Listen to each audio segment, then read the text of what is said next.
दोस्तों नमस्कार, स्वागत है आप सभी का online net first YouTube channel पे। जैसा कि दोस्तों आप जानते हैं, किसी भर्ती संबंधित कोई भी जानकारी होती है आप सभी को ऑनलाइन नेट फर्स्ट चैनल के माध्यम से दी जाती है। इस वीडियो में हम बात करने वाले हैं कई बड़ी और लेटेस्ट अपडेट के बारे में, लेकिन उससे पहले आप सभी कर दो वीडियो को लाइक, साथ ही शेयर और चैनल को सब्सक्राइब कर लें, जिससे कि जानकारी आप सभी को ऑनलाइन नेट फर्स्ट चैनल के माध्यम से रियल ऑथेंटिक सबसे पहले मिले।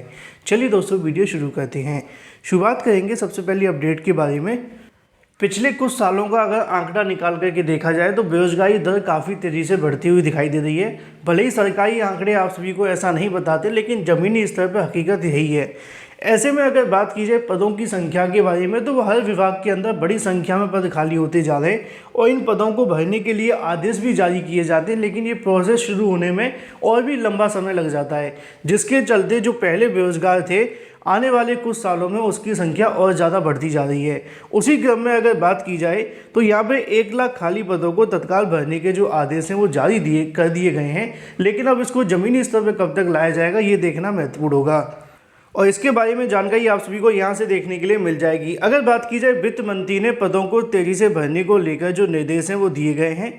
लिखा हुआ है कि देश के सरकारी बैंकों में 8 साल से अगर बात की जाए 1.06 लाख से ज़्यादा पद खाली हैं। पिछले 8 साल की बात की जा रही है। अब 2012-2013 से लेकर सरकारी बैंकों में कर्मचारियों की संख्या 8,86,000 के समथिंग थी, मतलब कि लगभग 9 लाख के आसपास थी, लेकिन वर्तमान में घटकर 7,80,000 के समथिंग रह गई है। अब अगर बात की जाए वर्तमान में खाली पदों की संख्या के बारे में, तो वो 1,06,000 के आसपास है। कर्मचारियों की संख्या की कमी को देखते हुए वित्त मंत्री निर्मला सीतारमण ने सरकारी बैंकों के प्रमुखों से खाली पदों को भरने को लेकर इसकी प्रक्रिया में तेजी लाने के निर्देश दिए हैं। वित्त मंत्रालय ने इस महीने बैंकों में खाली पदों की समीक्षा की थी, उसके बाद में यह निर्देश दिया था। उसके बाद बैंकों में अब विज्ञापन देना शुरू कर दिया है। दरअसल कोरोना के कारण बैंकों भर्ती प्रक्रिया बाधित हुई थी, इसमें खाली पदों को भर्ती नहीं हो पाई थी। इसके बारे में नीचे लिखा भी हुआ है कि IBPS में सभी बैंक लेंगे हिस्सा, जैसे कि अगर बात की जाए तो बड़ौदा बैंक, इसके अलावा यूनियन बैंक, साथ ही Bank of Maharashtra, Canara Bank और भी बहुत सारी बैंकों के नाम लिखे हुए हैं। और ये पद कोई 1-2 दिन में खाली नहीं हुए हैं, ये पद काफ़ी लंबे इंतजार से कहीं ना कहीं भर्ती ना होने के चलते 8 साल में लगभग 1,06,000 से ज़्यादा पद खाली हो गए हैं। बात कर लेते हैं अपनी अगली अपडेट के बारे में, जो कि संबंधित है TGT PGT एग्जाम, इसके अलावा LT गेट के विज्ञापन, साथ ही नई प्राथमिक शिक्षक भर्ती को लेकर। TGT PGT को लेकर आप जानते हैं कि अभ्यर्थियों के लिए विज्ञापन तो जारी कर दिया गया था, लेकिन परीक्षा की तारीखों को लेकर लगातार अभ्यर्थी संशय में है।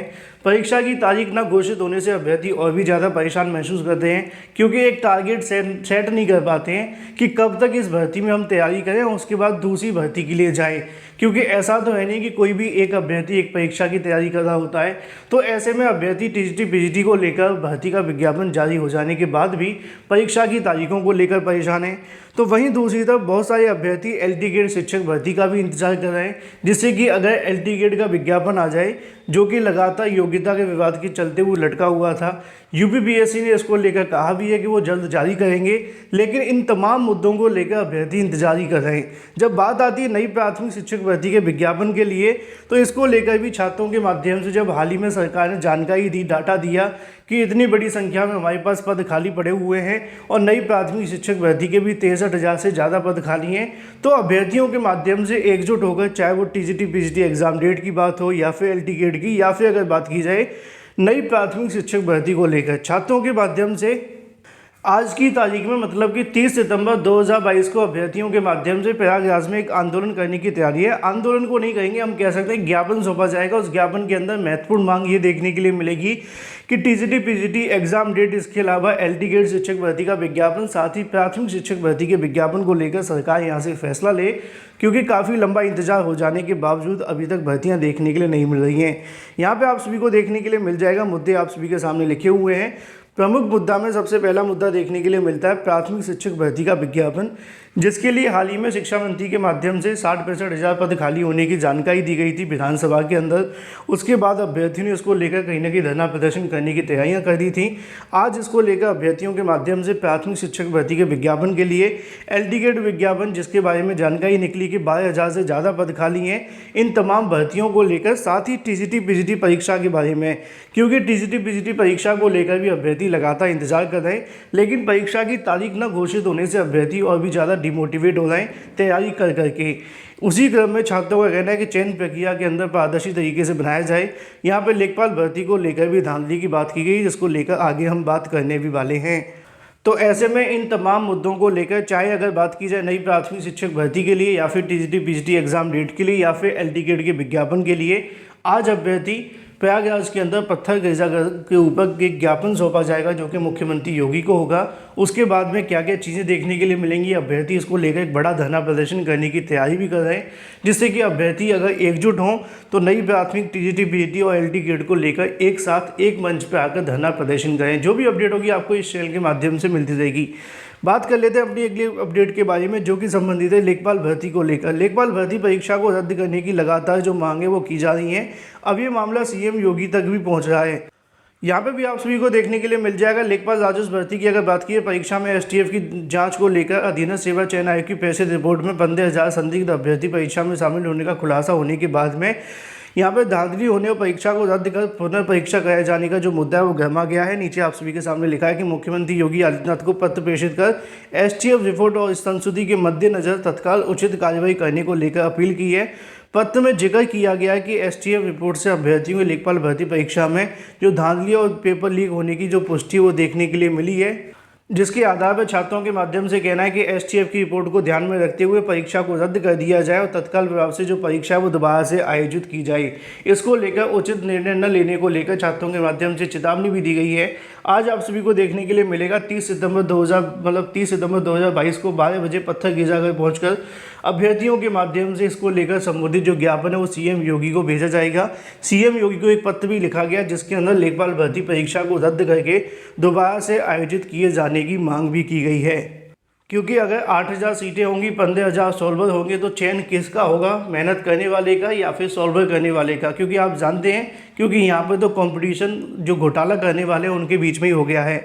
बात कर लेते हैं अपनी अगली अपडेट के बारे में, जो कि संबंधित है उत्तर प्रदेश पुलिस कांस्टेबल भर्ती के विज्ञापन को लेकर। उत्तर प्रदेश पुलिस कांस्टेबल भर्ती का जो विज्ञापन है वो जारी कर दिया गया है और इसके साथ में 2 और भर्तियों का जो विज्ञापन है वो जारी किया है। कुल मिलाकर यहाँ से आपको 3 भर्तियाँ देखने के लिए मिलती हैं, लेकिन उसमें से सबसे पहली भर्ती आपको देखने के लिए मिलती है यूपी पीवीपी के माध्यम से, जो कि आप सभी के सामने लिखी हुई है और ये भर्ती आप सभी की आती है 534 पदों के लिए। यहाँ पे कांस्टेबल स्पोर्ट्स कोटा के माध्यम से इन पदों को भरा जाएगा, जिसकी जानकारी आप सभी के सामने लिखी हुई है।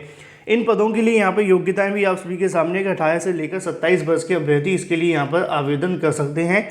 इसके अलावा पात्रताओं की अगर बात की जाए कि आप सभी ने क्या किया हो, आपने यहाँ पे किया हो 12वीं पास, इसके अलावा किसी खेल के अंदर आपके पास कोई योग्यता हो। चयन प्रक्रिया के बारे में लिखा हुआ है कि आपके जो अंक होंगे वो 100 नंबर के आधार पर आपका योग बनाया जाएगा। आवेदन की जो अंतिम तारीख और जो आपकी पहली तारीख है वो 1 अक्टूबर से लेकर 31 अक्टूबर देखने के लिए मिलेगी। आवेदन करने के लिए ज़्यादा जानकारी के लिए आप सभी इस वाली बोर्ड की वेबसाइट पर जाकर आवेदन कर सकते हैं। इसके अलावा कुछ और वैकेंसी आपको देखने के लिए मिलती हैं जो जारी की जाती हैं आईईसी के माध्यम से 62 पदों के लिए, जनरल मैनेजर डिप्टी मैनेजर पदों के लिए। यहाँ पे लिखा हुआ है इनकी योग्यता है, आयु, इसके अलावा आवेदन करने की तारीखें। ज़्यादा जानकारी के लिए नीचे लिखी वेबसाइट पर अगर आप जाएंगे तो आपको पूरी जानकारी मिल जाएगी। आवेदन 27 अक्टूबर 2022 तक आप सभी को करने हैं। ICRFI के माध्यम से यहाँ से एक और जो भर्ती का विज्ञापन है वो जारी किया गया, जो कि 44 पदों पे देखने के लिए मिलता है। इसके लिए भी आवेदन आप सभी को देखने के लिए मिलेंगे, जिसकी बारे में पूरी जानकारी आप सभी के सामने इस वाली वेबसाइट पे देखने के लिए मिल जाएगी। स्क्रीनशॉट लेकर सर्च कर सकते हैं। वीडियो को लाइक कर दें, साथ ही शेयर कर दें।